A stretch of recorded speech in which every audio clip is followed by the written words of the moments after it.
Queridos amigos, bienvenidos a un nuevo camino alternativo aquí en los estudios de TLV1 en la ciudad de Buenos Aires, en Argentina. Hay un tema que muchos de ustedes hace tiempo nos vienen solicitando que abordemos aquí en Camino Alternativo y en TLV1, y es el tema del SIDA y del HIV. Y tenemos la suerte hoy de que haya aceptado una entrevista con nosotros uno de los referentes máximos a nivel mundial en cuanto a disidencia, en cuanto a la postura oficial de lo que es el HIV y SIDA a nivel mundial.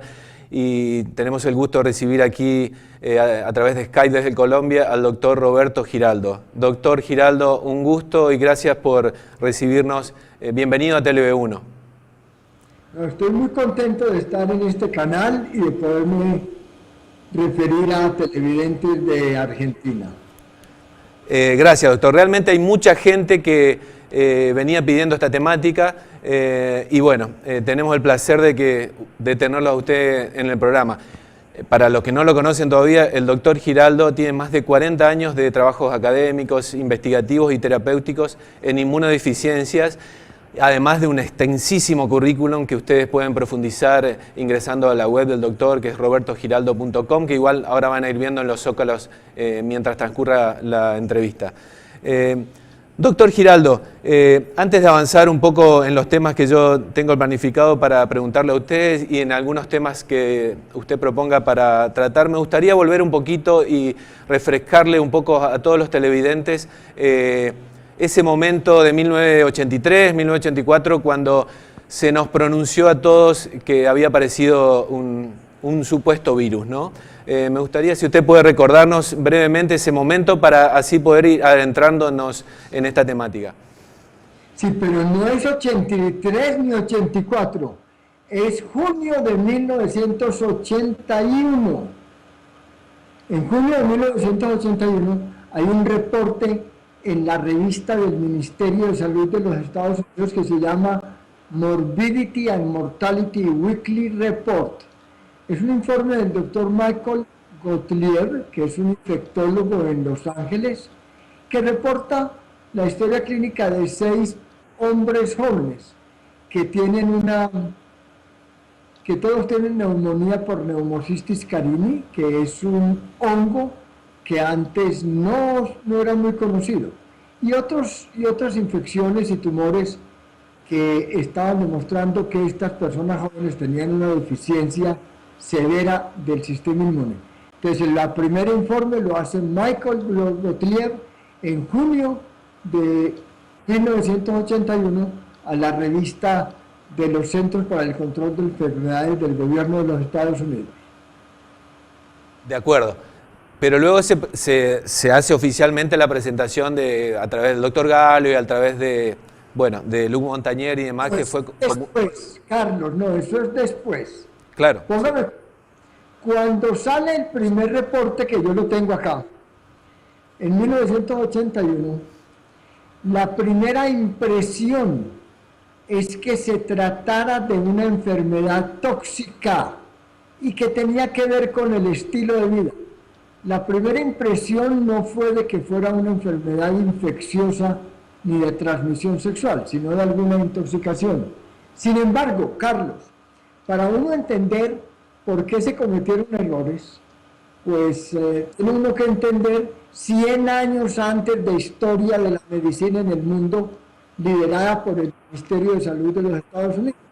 Mira, a principios de este siglo se crea en Estados Unidos el Centro para el Control de Enfermedades, que es la parte de epidemiología del Ministerio de Salud de los Estados Unidos, y esa entidad se ha dedicado desde 1906 más o menos a buscar microbios. Ellos piensan que todo en el mundo está causado por microbios. ¿A qué se debe esa idea? Esa idea se debe a que en 1876 Louis Pasteur en Francia postuló que las enfermedades en general podrían ser causadas por microbios del aire, del agua, de los alimentos, que es lo que se llama la teoría germinal.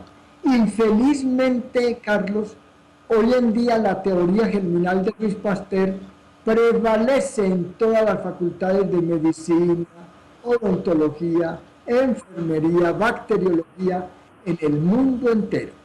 Entonces, y los periodistas del mundo y la gente del común se ha tragado ese cuento de que hay microbios que nos atacan. Y realmente eso no es muy cierto. Por la misma época de Pasteur, a finales de 1800, vivió en Francia un médico fantástico que también era de la Academia de Ciencias de Francia y se llamaba Antonio Béchamp. Antonio Béchamp postuló con experimentos lindísimos que toda infección nace en el interior de la persona, que la persona tiene que permitir para que una infección ocurra. No, ningún microbio ataca al ser humano. Mire, hay un ejemplo para poder esclarecer esto por las personas que nos están viendo al canal TLV1. Y es que en el año 2001, usted recuerda el ataque a las Torres Gemelas de Nueva York y al Pentágono. Eso fue en septiembre 11, ¿recuerda?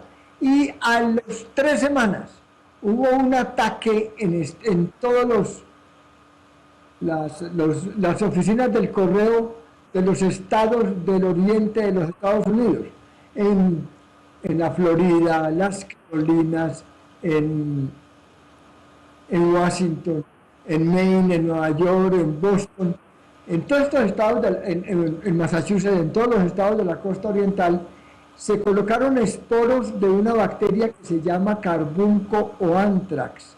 Y eran llenos estos sobres del correo de estos esporos, y se enviaron en un acto bioterrorista a todas las estaciones del correo de los Estados Unidos, y fuera de eso se enviaron al Congreso y a oficinas de diferentes medios de comunicación. Mire, hubo cientos de miles de personas que se infectaron con ese esporo. ¿Y sabe cuántos se enfermaron? Se enfermaron solamente 22 y se murieron 4. Y los 4 que se murieron eran 4 viejitos que tenían razones debilitadas en su sistema inmune. Entonces, eso que sucedió en Estados Unidos en el 2001 con el anthrax, que es un autoataque, porque después se demostró que fue un investigador que trabaja para el gobierno de los Estados Unidos el que hizo ese autoataque. Y eso demuestra de que es imposible matar personas con microbios. Es imposible. Bueno, entonces eso es la teoría germinal que prima en el mundo y durante casi 100 años ha estado favoreciendo las mentes de los investigadores. Entonces los investigadores del mundo se han dedicado a buscar los microbios que causan todas las enfermedades o a buscar enfermedades para microbios que ellos conocen.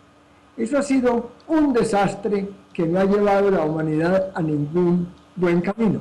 Y uno de los errores graves que se deben a esa teoría germinal de Pasteur es precisamente el creer que el SIDA es una enfermedad causada por un virus.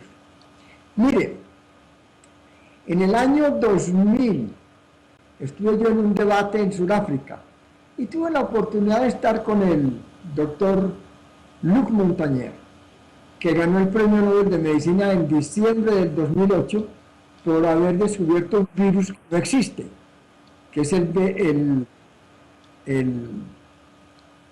¿cómo es que se dice en argentino? En español colombiano decimos VIH, en Argentina. Pero de todas formas también esa sigla es conocida. Sí, pero HIV son las siglas del inglés y a mí me aterra mezclar los dos idiomas. Bueno, pero eso no es ningún problema. Entonces, ¿qué era lo que le estaba diciendo? No, me estaba diciendo de su encuentro con el doctor Montagnier. Bueno, entonces, el doctor Montagnier escribe un libro que se llama HIV, Historia de un Descubrimiento.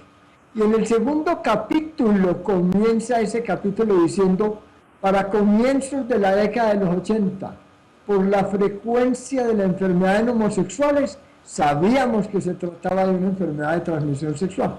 Entonces yo tuve la oportunidad de estar con él en Sudáfrica concretamente en Pretoria, y le pregunté, doctor Montañer, ¿usted escribió eso?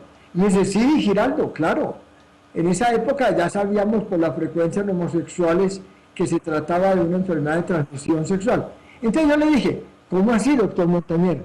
O sea que si la enfermedad hubiese comenzado en un convento de monjas, ustedes hubieran dicho que se había contaminado con la comunión o algo por el estilo. Entonces todo el mundo se empezó a reír.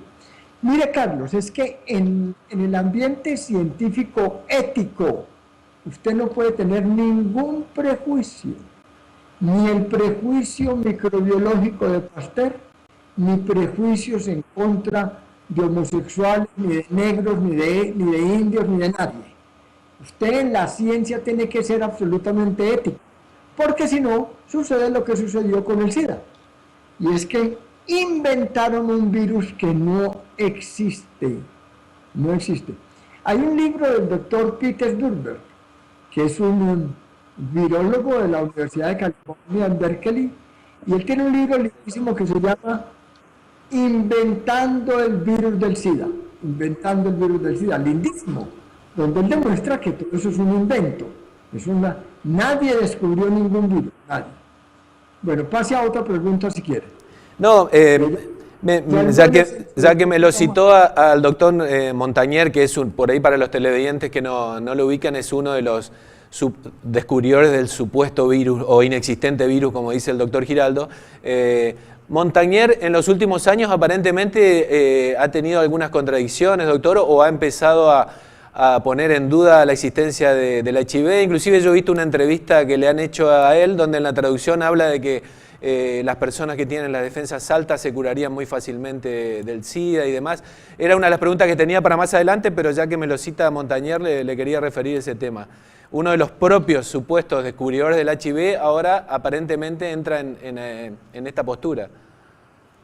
Sí, pero no Carlos, no se haga ninguna ilusión con que Montañer se va a retractar. No. Mire, Montañer sabe perfectamente que el HIV es la causa de nada, él sabe. Pero no tiene el valor y el coraje de decirlo claramente. ¿Por qué? Porque entonces sería una cosa, una estafa haber ganado un premio Nobel por un virus que ni siquiera existe. Entonces él ha estado tratando como de nadar en agua dulce, en agua salada, diciendo que sí, que el HIV solo no causa el SIDA, que tiene que ser con otros factores. Entonces, por eso en el año 2000 yo escribí un artículo que dice: los cofactores de que habla Montañer son la verdadera causa del SIDA y no necesitan ningún virus para causar la enfermedad. Ajá. Entonces, yo no se haga ilusiones con que Montañer se va a retractar. Jamás. Mire, él vive de los dineros del premio Nobel, él vive de las regalías que le dan por las pruebas para HIV. O sea, es todo un mare magnum de corrupción dentro del ambiente académico y científico, y aparentemente científico del mundo. Y las personas del mundo, el problema, ¿por qué sucede eso? Eso sucede no solamente porque haya corruptos, porque corruptos hay en todo el planeta Tierra, en todas las instituciones de salud, de derecho, de abogacía, de antropología, de ingeniería, de arquitectura, de educación, en todas las instituciones, en los gobiernos ni se dice hay corrupción. El problema no es que exista corrupción, el problema es que los habitantes del planeta Tierra no tenemos una capacidad crítica suficiente o un valor cuando descubrimos las cosas para mostrarlas, para mostrar la verdad de las cuestiones. Entonces todo el mundo, incluyendo los periodistas, que son los que, yo creo que los periodistas le han hecho, la inmensa mayoría de periodistas del mundo le han hecho un daño tremendo a la sociedad, porque creen todas las tonterías y mentiras que le dicen los investigadores. Entonces, son muy pocos los canales como el de ustedes que presentan las verdades, no importa el precio, no importa el precio. Mire, durante muchos años que a mí me persiguieron cuando viví en Estados Unidos 20 años, Eso cada 6 meses era una investigación contra mí, del Ministerio de Salud, de todo. Nunca me pudieron hacer nada porque yo no tengo nada que esconder, ¿cierto? Claro. Pero es impresionante la corrupción que hay en el ambiente académico y aparentemente científico del mundo. Sí. Yo creo, mi querido Carlos, que la verdadera ciencia aún no ha comenzado en el mundo. Pero aquí hay una responsabilidad de las personas normales, de las personas que escuchamos las noticias, de las personas normales del mundo, que nos dejamos, como se dice en Colombia, meter el dedo en la boca. Eso está muy claro y en muchos aspectos coincidimos totalmente, tanto la postura del canal como la propia, ¿no? Y bueno, un poco el nombre del canal es ese, toda la verdad primero, y eso es lo que intentamos con los distintos programas que se emiten aquí. Para ir avanzando, doctor, y antes de la segunda parte, que hablaremos ya un poco más profundo de la parte terapéutica del SIDA en sí, de sus posturas con los agentes de estrés y demás, quería tocar un par de temitas antes. Uno de ellos es, bueno, se descubrió un virus que no existe. El SIDA no es una enfermedad infecciosa, no se contagia por ningún virus, no se contagia por vía sexual. Sin embargo, en todo este tiempo se han vendido y prescrito medicamentos para las personas enfermas de SIDA. Me gustaría que me hable, si le parece bien, de los medicamentos oficiales, digamos, que se vienen recetando en este tiempo. Yo creo que lo de medicamentos y tratamiento dejémoslo para la parte final, porque es la parte más controversial y a la que le he dedicado yo mucho más tiempo. Hablemos primero de otras cosas, por ejemplo. Mire, por ejemplo, le voy a sugerir lo siguiente, porque las personas que no conocen mucho el tema, o las personas que reaccionan positivamente en esas pruebas, o que son seropositivos, o que tienen SIDA, van a preguntarse, pero ¿cómo así? Y entonces las pruebas para HIV, ¿qué es lo que miden? ¿Qué es lo que detectan? Sí. Si no existe virus, ¿qué es lo que detectan? Mire, muchas de mis investigaciones y publicaciones están dedicadas a eso. Las pruebas para VIH son 3. La una se llama prueba de ELISA, la otra se llama prueba de Western blot y la tercera se llama prueba de carga viral. Cuando usted mira con cuidado las directrices de las compañías farmacéuticas que hacen esas pruebas, pero no está en letra pequeña para que la gente no lo lea. Claro. Pero como yo no creo en nada, yo sí leo todo. En esas directrices de esas pruebas las compañías farmacéuticas reconocen, mire, por ejemplo, estando en Sudáfrica, en un debate que tuvimos a principios del año de la década del 2000, estaba yo con el doctor Clifford Lane, director de los Institutos Nacionales de Salud del Gobierno de los Estados Unidos. Y él estaba súper ofuscado con nuestra posición. Estábamos en una comisión discutiendo las pruebas para HIV. Sí, para VIH o HIV. Y entonces yo le mostré que las compañías farmacéuticas, entre ellas Abbott, que hace la prueba de ELISA, dice: no use esta prueba para diagnosticar HIV porque no es específica. Use otras pruebas más específicas. Entonces, en Sudáfrica, estas personas del Ministerio de Salud de los Estados Unidos no respondieron: sí, eso es cierto, doctor Giraldo. La prueba de ELISA no es confiable. Por eso tenemos ahora la prueba de Western blot. Y entonces yo saco los documentos de las compañías que hacen el Western blot que dicen: dice lo mismo, no use esta prueba para diagnosticar HIV, porque no es específica, use otras pruebas más específicas. Y entonces ellos respondieron: no, eso lo sabemos, doctor Giraldo. Nosotros sabemos que la prueba de ELISA y la prueba de Western blot no son específicas, pero hoy en día tenemos la prueba de carga viral. Y entonces, yo que trabajaba en ese entonces en el hospital de la Universidad de Nueva York, de la Universidad de Cornell en Nueva York, saco los documentos de las compañías que hacen nuestro blog y dicen lo mismo: no use esta prueba para diagnosticar VIH porque no es específica. Entonces, cuando yo digo esto, oigan la locura de la respuesta de los investigadores oficiales del gobierno de los Estados Unidos. Doctor Giraldo, eso lo sabemos nosotros, que ninguna de las tres pruebas es específica. Por eso hacemos las tres al mismo tiempo. Entonces, inmediatamente la gente comenzó a reírse y yo hablé. ¿Cómo así? O sea que tres cosas malas cuando se juntan se convierten en una cosa buena. Ahí sí no tenemos nosotros nada que hacer con ese modo de pensar. Entonces, esa es la verdad. Ninguna de las pruebas para VIH detectan VIH. Ni la prueba de ELISA, ni la de Westerbork, ni la de carga viral. Entonces, ¿qué detectan estas pruebas?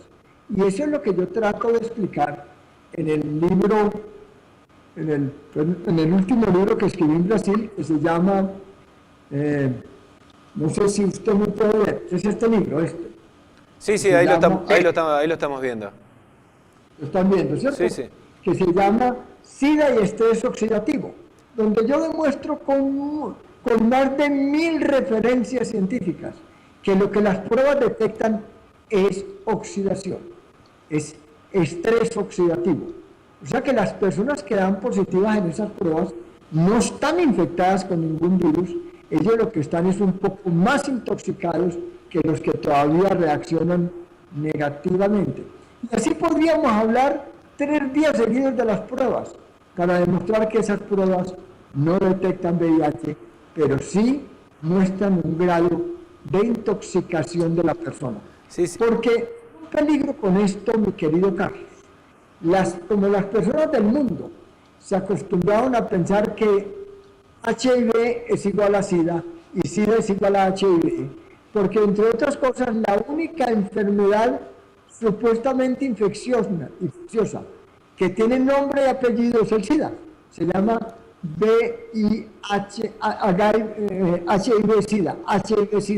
HIV-SIDA. Usted en tuberculosis no dice tuberculosis bacilo de Koch, ni en lepra dice lepra bacilo de Hansen, ni en amibiasis dice amibiasis entamoeba histolítica.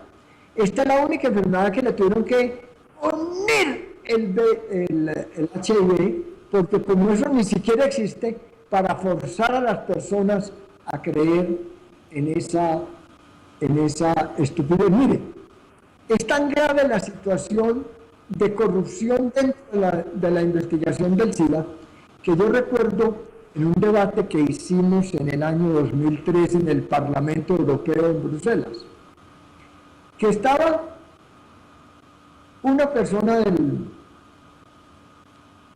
de la Organización Mundial de la Salud, de la ONU-SIDA, en Ginebra, explicando que el SIDA se transmitía homosexualmente en Europa y en América y heterosexualmente en el África y en los países pobres. Entonces, yo le pregunté, doctor, ¿dónde está la investigación científica o las investigaciones científicas que se hicieron para demostrar que el SIDA se transmite homosexualmente o heterosexualmente o de la madre al hijo durante el embarazo, el parto, la lactancia? Y sabe la estupidez que me contestó: estas investigaciones no se necesitan hacer porque ya todo el mundo sabe que el SIDA se transmite así. O sea, como la gente se tragó la mentira, no hay necesidad de investigar sobre eso. Es gravísima la corrupción que ronda alrededor de la investigación del SIDA. Nada, absolutamente nada tiene validez científica, mi querido Carlos. Está muy claro eso, doctor. Ahora,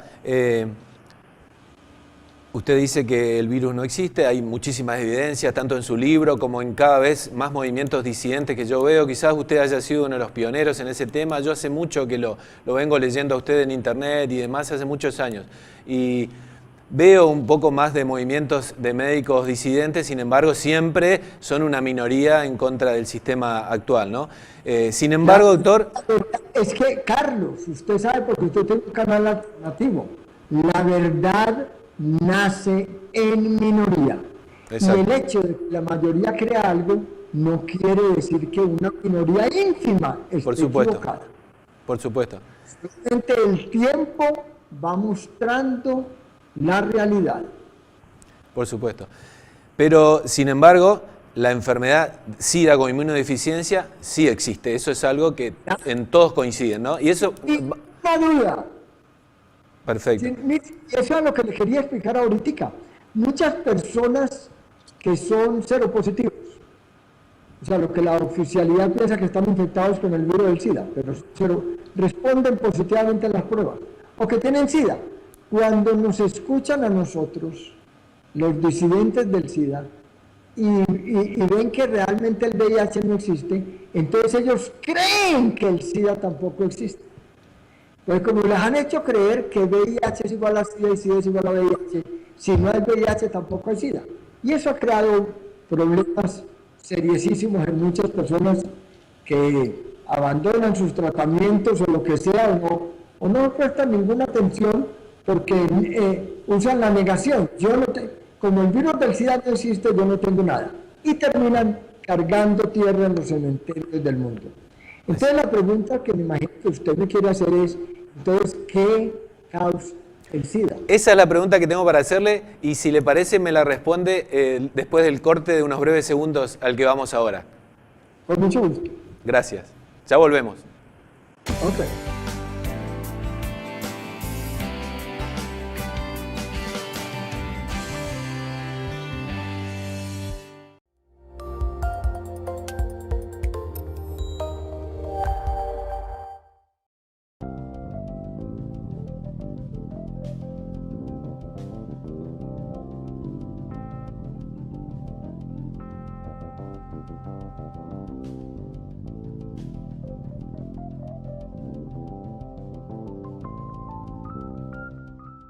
Bandera, el periódico nacionalista de Argentina. Pedilo todos los meses en todos los kioscos del país.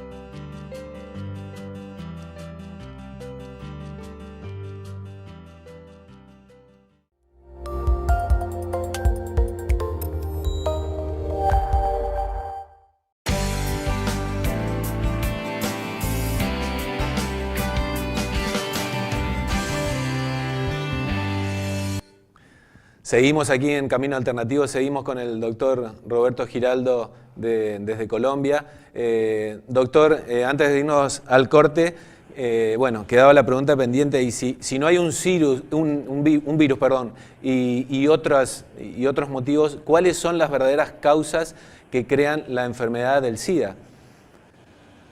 Bien, mire, Carlos, cuando uno lee con cuidado, sin prejuicios, éticamente, la primera publicación de junio de 1981 de Michael Gottlieb, donde él describe las historias clínicas de 6 hombres homosexuales jóvenes.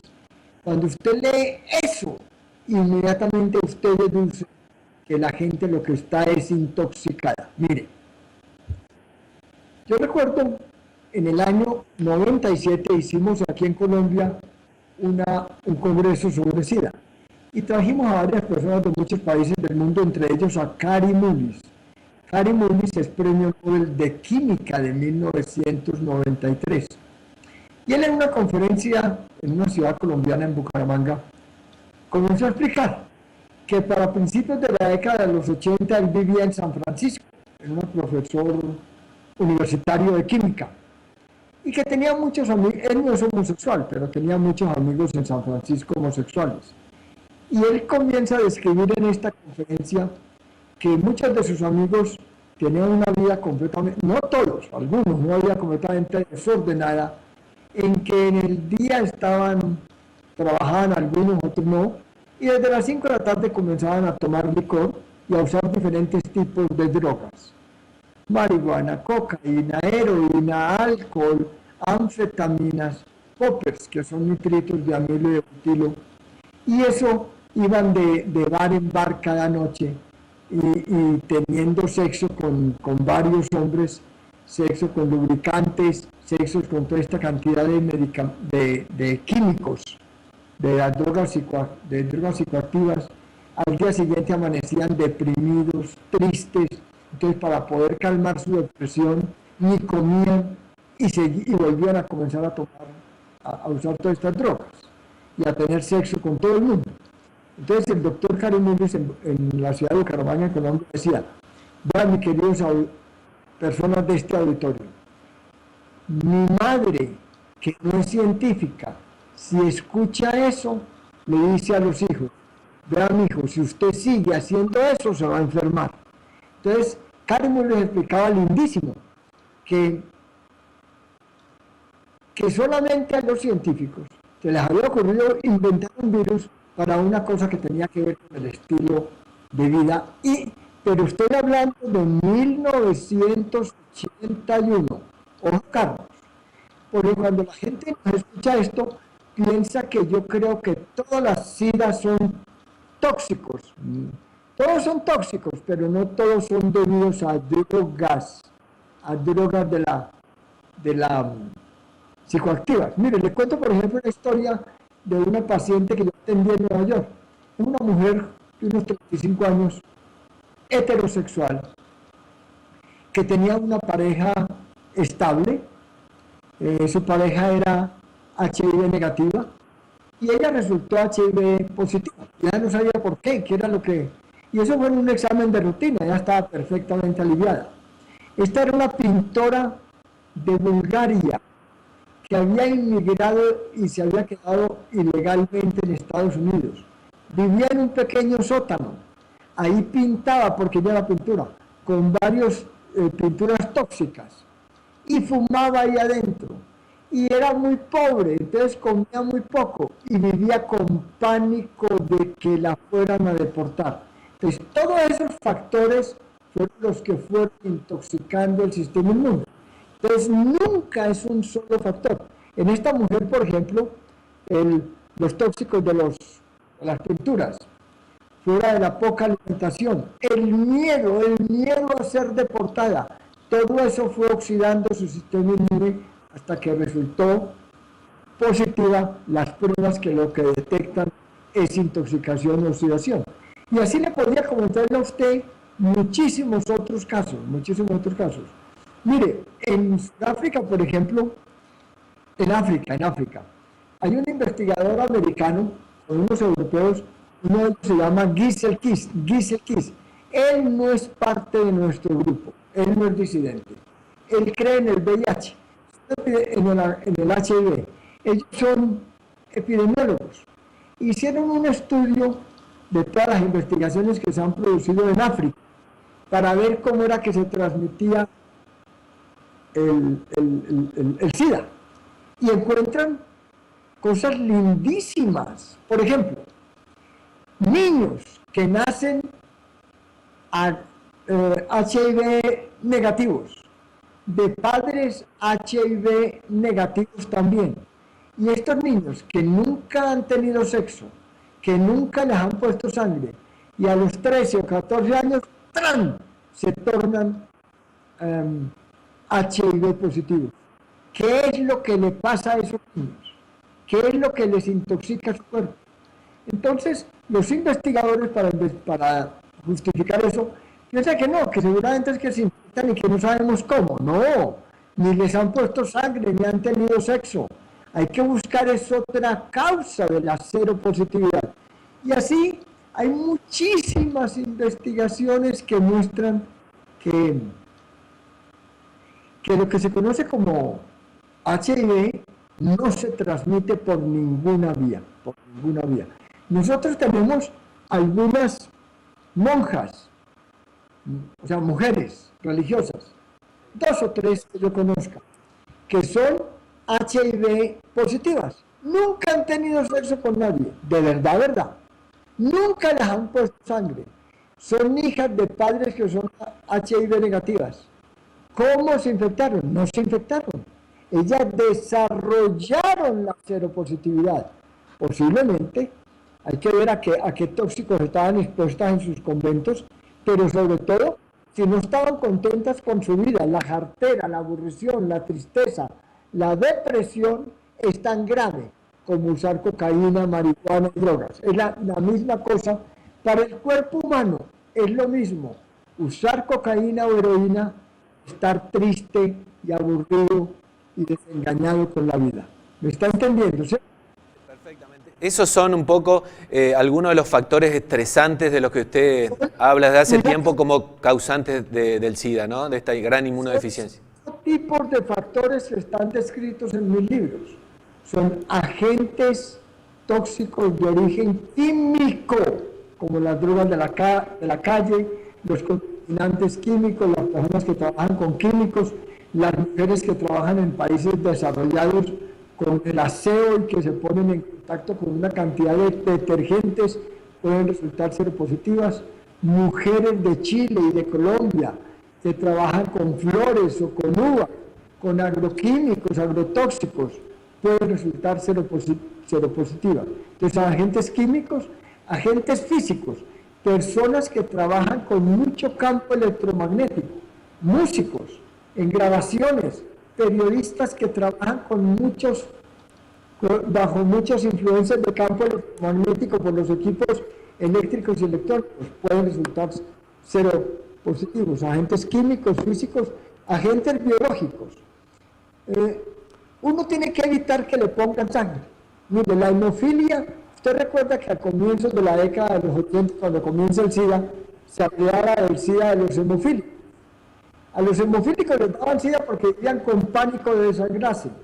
Les pondrían una droga tóxica que era el factor 8 no purificado y otros medicamentos para prevenir infecciones en los hemofílicos. Entonces resultaban seropositivos y algunos de ellos se morían de SIDA. El SIDA de los hemofílicos se acabó y los defensores del HIV no tienen el coraje y la ética de decir ese SIDA se acabó una vez que se purificaron los medicamentos para los hemofílicos, ya no hay necesidad de ponerles sangre que es muy tóxica y viven más tranquilos y más felices. Por eso se acabó el SIDA de los hemofílicos y no se menciona eso para nada, absolutamente nada. Ahora hay una cuestión que recuerdo que el presidente de Sudáfrica, Thabo Mbeki, en el año 2000, él se preguntaba, pero ¿cuál es la razón para que el SIDA sea frecuente en hombres en general, no solamente homosexuales, hombres en Occidente, y en cambio en el África es un problema de mujeres? Mire, Carlos, yo me demoré en Estados Unidos como 5 años tratando de entender científicamente, éticamente, cuál es el común denominador entre mujeres del África y hombres homosexuales o drogadictos o con otros tóxicos que se exponen de países de Occidente. Mire, y el común denominador, ojo a esto, mi querido Carlos, que es muy importante. En esto me ayudaron mis profesores de psicoanálisis y de medicina psicosomática en San Pablo, Brasil, el doctor Norberto Keito y la doctora Claudia Pacheco. Ellos me ayudaron tremendamente para entender ese común denominador. Porque yo decía, no puede ser la pobreza, porque es pobreza en muchos países del mundo donde no hay SIDA. Mire, entonces descubrimos que el factor importante es la arrogancia, la soberbia. El hombre por naturaleza emocional es mucho más arrogante que la mujer. Pero la mujer del África, para poder sobrevivir en un continente absolutamente machista, que les cortan el clítoris para que no sientan, les cosen la vagina a las niñas, pues es un continente antimujer. Entonces todo eso es lo que hace que la mujer africana, para poder sobrevivir, se vuelve arrogante y soberbia. Y es muy similar a lo que sucede con algunos drogadictos o algunos sectores de la comunidad homosexual masculina. Que la arrogancia y la soberbia es el factor más importante para una persona desarrollar la seropositividad. Entonces usted me dirá, ¿sí? ¿Y entonces cuál es la solución o el tratamiento o esto? Mire, Cuando uno estudia las estadísticas de SIDA y de seropositividad en el mundo, se encuentra con una sorpresa increíble. Oiga bien lo que le voy a explicar, Carlos. La seropositividad, o sea, resultar positivos en las mal llamadas pruebas para HIV, ELISA o esto de carga viral. El resultar positivos en esas pruebas que algunos piensan que es debido al VIH, no, es debido a una intoxicación. Sin embargo, las estadísticas nos muestran una cosa muy interesante. Los países del mundo con mayor seropositividad están en el continente negro, en el continente africano. En los países del sur subsaharianos, Uganda, Ruanda, en el Congo que hoy se llama Zaire, en Sudáfrica, en Lesoto. En todos estos países del sur, hay países donde la seropositividad de la población llega hasta el 40%. O sea, 4 de cada 10 personas son seropositivas. Sin embargo, fíjese bien, en Estados Unidos la seropositividad es un poquitico menos de 1. En muchos países como Francia, Alemania, la seropositividad llega a menos de 1. Pero hay una seropositividad que es muy interesante, que es la de México, Colombia, Brasil y Puerto Rico. Tienen seropositividad de 0.7%, mucho menor que la de Estados Unidos. Y nada comparado con lo del África de 40%, menos del 1%. Pero hay unos estudios que ha hecho la Universidad de Michigan en Estados Unidos de los países más felices y los países más tristes. Y en los últimos 10 años siempre aparece como los países más felices del planeta: México, Brasil, Puerto Rico y Colombia. Entonces, ¿dónde está la vacuna del SIDA? En la felicidad. Si usted es feliz, tranquilo, alegre, el riesgo de SIDA es muy poco. Mire, en Argentina hay una cosa muy interesante. Usted se ve que es muy joven. No sé si a usted le tocó la guerra de las Malvinas, ¿se acuerda? Sí. ¿Se acuerda de la guerra de las Malvinas? Sí, por supuesto. Sí. Donde los ingleses hicieron toda clase de atrocidades contra el pueblo argentino, ¿se acuerda? Sí, lo tengo muy presente. En esa época aparecen unas ciertas infecciones en la comunidad argentina, en algunas personas. Aparece, por ejemplo, blastocistitis hominis en las materias fecales, y cosas que necesitan mucha deficiencia inmune para aparecer estas infecciones. Afortunadamente no llegó hasta SIDA, pero casi que llega. Si la tristeza de los argentinos hubiera continuado, hubiera llegado a SIDA, porque fue una tristeza terrible por haber perdido la guerra, por todas las locuras que hizo el Reino Unido con la población argentina. Entonces, esa tristeza se demostró en ¿qué? En deficiencia inmune, y aparecieron infecciones en la comunidad argentina que antes no existían. Muy interesante ese comentario que me hace, doctor. Me gustaría que hablemos un poquito de lo que le había planteado al principio, y es de las terapéuticas, ¿no? Por mucho tiempo, hasta en canciones y todo, se ha usado la palabra ZT. Después vinieron los cócteles famosos que se ofrecían, los antirretrovirales, si no recuerdo mal, y aparentemente nada de eso ha funcionado demasiado bien. Me gustaría que usted me dé su opinión respecto a eso, y también que hablemos de la otra terapéutica, de la terapéutica de los médicos disidentes como usted, por ejemplo. Bueno, en los médicos oficialistas todos están de acuerdo en que hay que dar antirretrovirales. Entre los disidentes tenemos diferentes posiciones. Yo le voy a contar la mía, cuál es mi posición. Hace 25 años yo era muy radical en contra de antirretrovirales. Óigase bien. Sí. Hoy en día voy a explicar por qué. Mire, el primer antirretroviral que se comenzó a usar fue la acidotimidina o AZT. Eso lo propone unos investigadores de la Universidad de Miami, la doctora Margaret Fisher y otros de la Universidad de Miami, proponen tratar a la gente con esto que era un veneno, que en la década de los 60 no se aprobó para cáncer porque mataba a todo el mundo.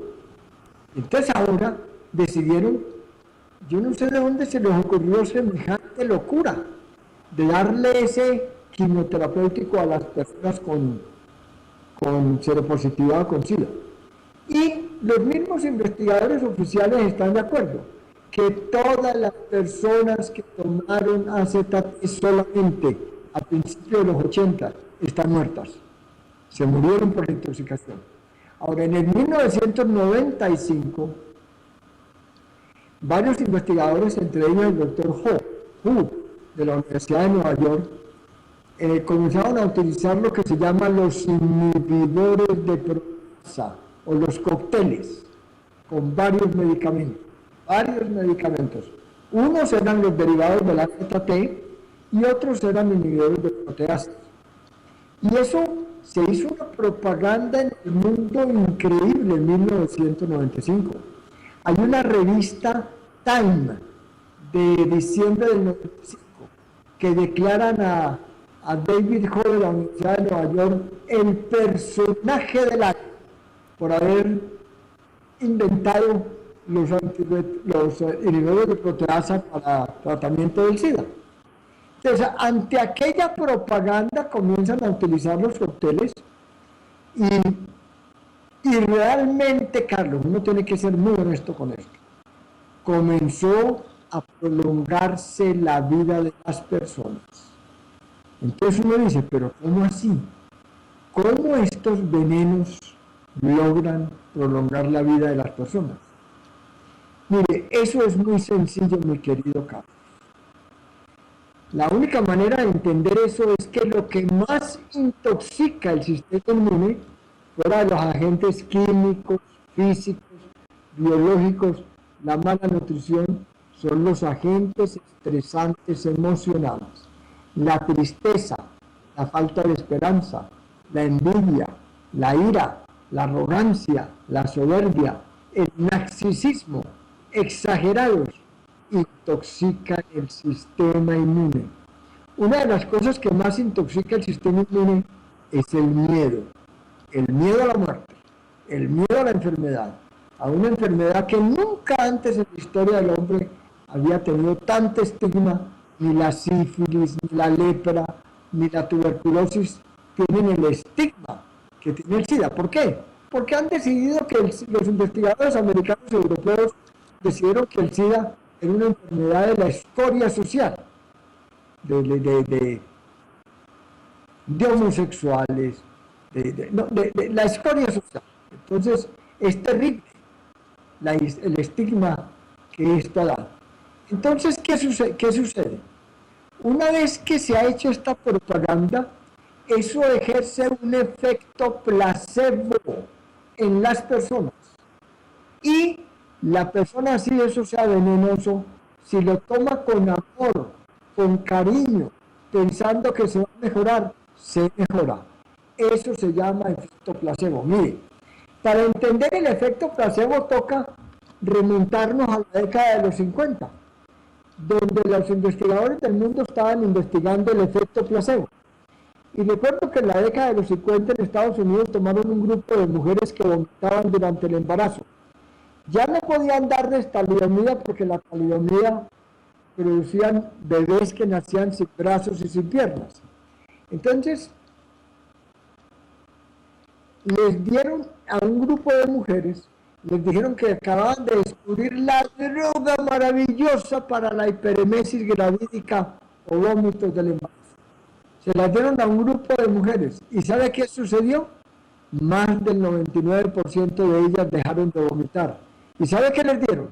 Les dieron un vomitivo. O sea que el poder de la mente fue tal que fue capaz de impedir la acción del vómito del embarazo y del vomitivo. Con el poder de la mente se curaron.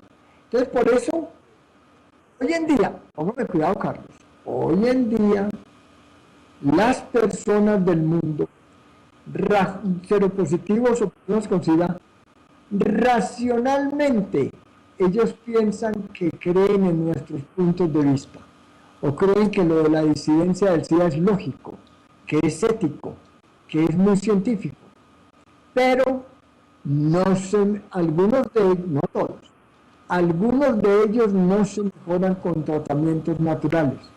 Entonces, los pocos disidentes del SIDA que tratamos pacientes como Irina Sasanova en Moscú, Klaus Konlein en Alemania, Susana Sacker en Alemania, Tom Irving en Washington y Roberto Giraldo en Colombia, todos nosotros no nos oponemos radicalmente hoy en día a esto. ¿Por qué? Porque el efecto de la mente es muy grande, pero además, póngame cuidado, Carlos, los inhibidores de proteasa son drogas muy tóxicas porque todas las células del cuerpo tienen proteasas, pero tienen unos efectos excelentes. Mire, son antivirales, son antibacterianos, son antihongos, son anticáncer, y fuera de eso, como si fuera poquito, son antioxidantes los inhibidores de proteasa.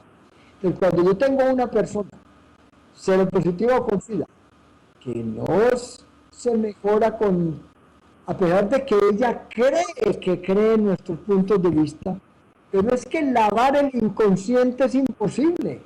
En el inconsciente de ella sigue creyendo en el VIH, en la transmisión del SIDA y toda esta cuestión. Entonces, en algunas de estas personas yo los he recomendado usar esos medicamentos por un tiempo y no hay ningún problema. Y al mismo tiempo se utilizan algunas otras cuestiones naturales para estimular el sistema inmune. Pero lo que yo quiero que usted me entienda, Carlos, y los televidentes argentinos que nos están escuchando, es que el poder de la mente es infinito, para bien y para mal. Uno se muere es por la mente y uno se cura es por la mente. Entonces, la cuestión de tomar o no tomar antirretrovirales es una cuestión absolutamente secundaria. Mire, yo tengo varios pacientes. ¿Por qué me fui yo para Brasil en el año 2007? Me fui a Brasil a estudiar medicina psicosomática con el doctor Kepe y a estudiar psicoanálisis, porque yo observaba que lo fundamental era lo emocional. Y en 10 años de estar con este grupo brasileño, no tengo ninguna duda, Carlos, que lo más importante es la cuestión emocional. Ahora, para entender la cuestión emocional, la mayoría de la gente lo entiende, pero hay un librito pequeñito de mi profesor en Brasil, el doctor Norberto Kepe. Se lo voy a mostrar a ver si se puede enfocar con la cámara. ¿Qué es este? ¿Se alcanza a ver? Se llama El origen de las enfermedades psíquicas, orgánicas y sociales. Mire, yo amo este libro más que mis libros. Este libro del doctor Kepe es sanador, porque está explicado ahí por qué nos enfermamos de la mente, por qué nos enfermamos del cuerpo y por qué la patología social, todo eso tiene el mismo origen. Este es un libro sanador y que lo pueden conseguir de la página de la trilogía www.stop.org.br de Brasil. O buscan en internet trilogía analítica. Sí. Ese libro es sanador, Carlos. No solamente de SIDA, de cáncer, de muchas enfermedades, porque la cuestión emocional y mental no solamente tiene que ver con SIDA, Carlos. Sin duda, sin duda. Sí. Mire, hay una cosa que le quiero mencionar a usted, eso sí es un pequeño descubrimiento mío, con la ayuda de muchos colegas. Mire, hay una persona que yo quise muchísimo, que murió infelizmente de SIDA, que es Cristina Mayor. Cristina Mayor en California se volvió una activista con nosotros. Yo estuve con ella en muchos países del mundo. La última vez fue en mayo del 2008, estuvimos en Moscú y en Ekaterimburgo, en Rusia. Y Cristina se muere por errores que se cometieron, porque se muere. Y se muere de SIDA. Y Cristina me llama un día a Nueva York, de Los Ángeles, y me dice, Giraldo, ¿por qué los homosexuales que son seropositivos, cuando llegan a los 40 se mueren? ¿Cómo así? Entonces me puse a observar eso y me di cuenta que era cierto. Hay una crisis del hombre homosexual alrededor de los 40 años, una crisis emocional, de miedo a volverse en viejos, a envejecer, a volverse en feos. Y entonces hay una crisis emocional y hace que ellos se enfermen alrededor de eso. Por eso cuando yo tengo pacientes homosexuales de 45 y más años, yo le digo, esté tranquilo que pasó de la época en que usted se muere. Pero analizando esto, he observado una cosa muy interesante, Carlos, que sí es un pequeño experimento que me hice.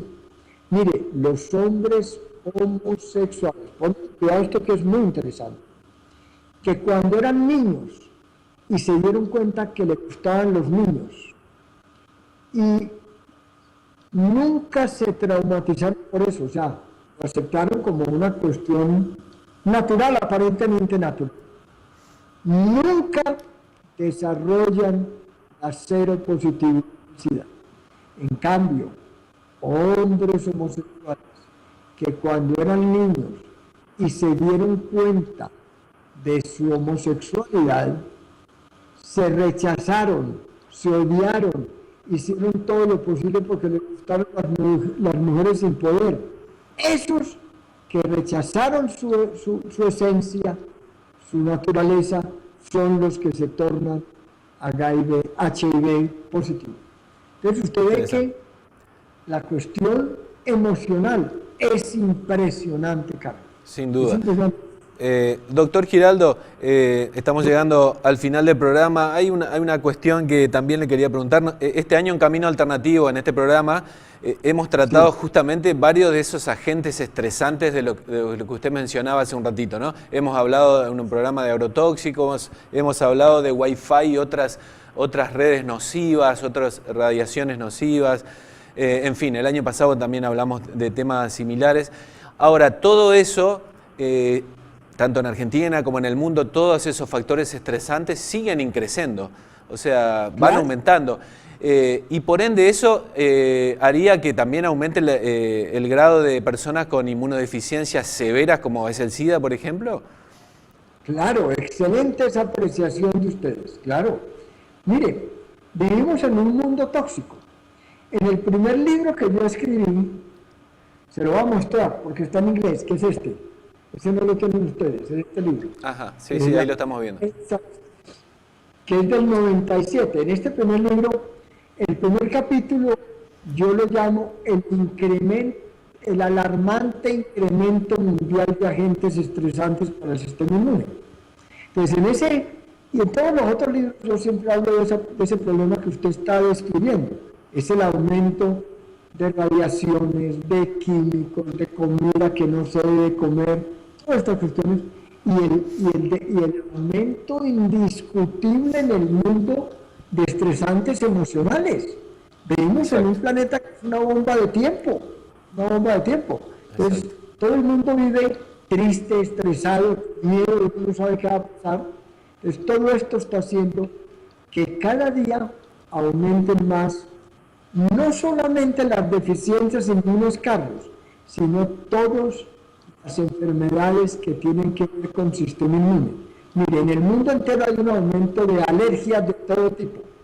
En el mundo entero hay un aumento de todas las enfermedades que se llaman autoinmunes, como el lupus eritematoso, como la artritis reumatoidea, la tiroiditis de Hashimoto, la esclerosis múltiple, la esclerosis lateral amiotrófica, el vitiligo, la psoriasis, etcétera, etcétera. Y fuera de eso están aumentando una cantidad de deficiencias inmunes. Por eso, yo le he propuesto en mis libros a las universidades de medicina, de enfermería, de todas las áreas de la salud del mundo, que tienen que cambiar sus currículos de enseñanza. que tienen que dejar de enseñar tanta microbiología y tanta infectología, ponerse a estudiar toxicología, porque el mundo cada día, los habitantes del planeta Tierra, cada día estamos más intoxicados. Mire, Carlos, y en esto hay unos experimentos, lástima que se va a acabar el programa, unos experimentos naturales impresionantes. Cuando yo estaba en Estados Unidos, yo decía, si nuestras teorías del estrés, la oxidación son correctas, tiene que haber animales que tienen SIDA y tiene que haber plantas que tienen SIDA. Y lo demostré y está en mis libros. Pero hay un caso particularmente importante, Carlos, que se descubre en Estados Unidos en el 2007, que se llama el SIDA de las abejas de miel. Así lo publica en octubre del 2007 el New York Times, el SIDA de las abejas de miel. ¿Por qué? Porque comenzaron a notar que las abejas en Estados Unidos, en países tecnificados, se están muriendo. Y ellas salen en la mañana bien su panal y al regresar en la tarde no consiguen llegar y se mueren en el camino. Se mueren. Y les encuentran en el intestino que tienen virus, que tienen parásitos, que tienen bacterias, como si su sistema inmune estuviera deteriorado. Ellos dijeron que era el SIDA de las abejas. Pero hoy en día se llama la enfermedad de colapso de la colmena. Le tuvieron que cambiar el nombre de SIDA de las abejas porque esa era una demostración de que nosotros teníamos razón. Ahora, ¿de qué se mueren las abejas? Las abejas se mueren intoxicadas por los agroquímicos, agrotóxicos, por los insecticidas que le echan a las plantas. Exacto. Que las están matando, porque las obligan a comer 2 meses peras en California, a los 2 meses las llevan a Massachusetts a comer manzanas, las obligan. Exacto. Pero además de eso hay unas investigaciones que hicieron en Pensilvania y en Francia que demuestran que lo que más está intoxicando las abejas son los teléfonos celulares. O sea que todos y cada uno de nosotros está contribuyendo a una catástrofe que se debe venir por el SIDA de las abejas. Muy interesante. Doctor, hemos llegado al final del programa. La verdad que el tema da para hacer varios programas. Yo le quiero agradecer muchísimo esta conexión desde Colombia. Para nosotros ha sido un gusto tomar contacto con usted y ojalá que podamos repetir en algún momento otra charla. Y bueno, era un tema que estaba muy pedido por los teleaudientes de los televidentes de Tele1 y a Camino Alternativo puntualmente, y creo que elegimos a uno de los máximos referentes a nivel mundial, así que estamos muy contentos por haberlo entrevistado, doctor. Muchas gracias, Carlos, a usted, y cuente conmigo cuando quieran, si de pronto un día hacemos un programa sobre terapias complementarias que pueden ayudar a las personas que son seropositivas y a personas con SIDA. Gracias, doctor. Un gusto. Un abrazo. Y a todos ustedes, amigos, como para pensar, hay un tema implícito en esto que es el miedo, ¿no? El pánico en el que hemos estado inmersos en todos estos años de SIDA y HIV, y es un pánico y un miedo intenso que tienen y lo tenemos todos. A mí me parece que habría que reemplazar ese paradigma del pánico por el paradigma de la información y empezar a informarse, indagar en páginas como la del doctor Roberto Giraldo, que la pudieron ver en el Zócalo mientras hacíamos la entrevista, y así pasarnos del miedo a la información. Y la información nos va a llevar en algún momento a la verdad. Así que le agradezco y nos vemos en el próximo Camino Alternativo.